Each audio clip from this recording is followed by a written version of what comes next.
بسم اللہ الرحمن الرحیم۔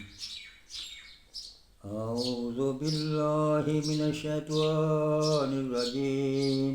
بسم اللہ الرحمن الرحیم۔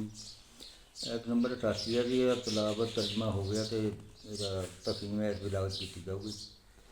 جہاں ان منافق مسلمانوں کے مسئلے پر بحث کی گئی ہے جو مکہ میں اور عرب کے دوسرے حصوں میں اسلام قبول کر چکے تھے، مگر ہجرت کر کے دارالسلام کی طرف منتقل ہونے کی بجائے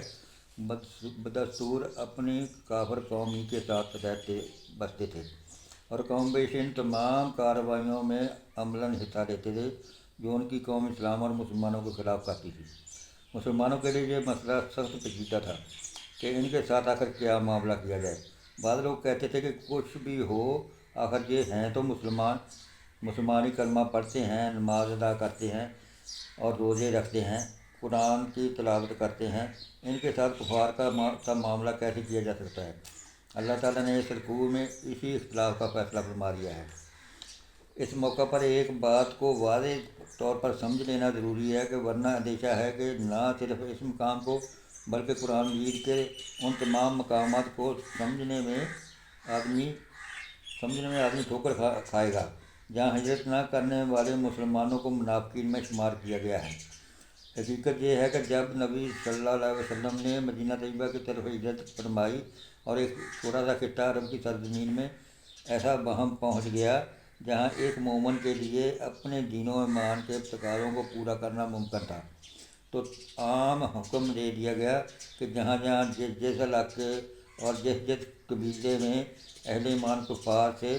دبے ہوئے ہیں اور اسلامی زندگی بسر کرنے کی آزادی نہیں رکھتے، وہاں سے وہ ہجرت کریں اور مدینہ کے دارالسلام میں آ جائیں۔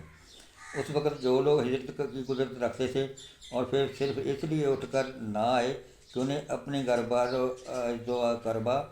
اور اپنے مفادات اسلام کی بنسبت عزیز تر تھے، وہ سب منافق قرار دیے گئے، اور جو لوگ حقیقت میں بالکل مجبور تھے ان کو مستضعفین میں شمار کیا گیا ہے، جیسا کہ آگے رکوع میں آ رہا ہے۔ اب یہ ظاہر ہے کہ دارالکفر کے رہنے والے کسی مسلمان کو محض ہجرت نہ کرنے پر منافق صرف اس صورت میں کہا جا سکتا ہے جب وہ دارالسلام کی طرف سے ایسے تمام مسلمانوں کو یا تو دعوت عام ہو یا کم از کم اس نے ان کے لیے اپنے دروازے کھلے رکھے ہوں۔ اس صورت میں بلا شبہ وہ سب مسلمان منافق قرار پائیں گے جو دارالکفر کو دارالسلام بنانے کی کوئی صحیح بھی نہ کر رہے ہوں اور استطاعت کے باوجود ہجرت بھی نہ کریں، لیکن اگر دارالسلام کی طرف سے نہ تو دعوت ہی ہو اور نہ اس نے اپنے دروازے ہی مہاجرین کے لیے کھلے رکھے ہوں، تو اس صورت میں صرف ہجرت نہ کرنا کسی شخص کو منافق نہ بنا دے گا، بلکہ وہ منافق صرف اس وقت کہلائے گا جب کہ پھر واقعہ کوئی منافقانہ کام کرے۔ یعنی جس دورنگی اور مصلحت پرستی اور ترجیح دنیا بر آخرت کا اقتصاب انہیں کیا ہے، اس کی بدولت اللہ نے انہیں اسی طرف بھیج دیا ہے جس طرف سے یہ آئے تھے۔ انہیں کفر سے نکل کر اسلام کی طرف پیش قدمی تو ضرور کی تھی، مگر اس سرحد میں آنے اور ٹھہرنے کے لیے یکسو ہو جانے کی ضرورت تھی، ہر اس مفاد کو قربان کر دینے کی ضرورت تھی جو اسلام و ایمان کے مفاد سے ٹکراتا ہو، اور آخرت پر ایسے یقین کی ضرورت تھی جس کی بنا پر آدمی اطمینان کے ساتھ اپنی دنیا کو قربان کر سکتا ہو۔ یہ ان کو گوارا نہ ہوا، اس لیے جدھر سے آئے تھے الٹے پاؤں ادھر ہی واپس چلے گئے۔ اب ان کے معاملے میں اختلاف کا کون سا موقع باقی ہے؟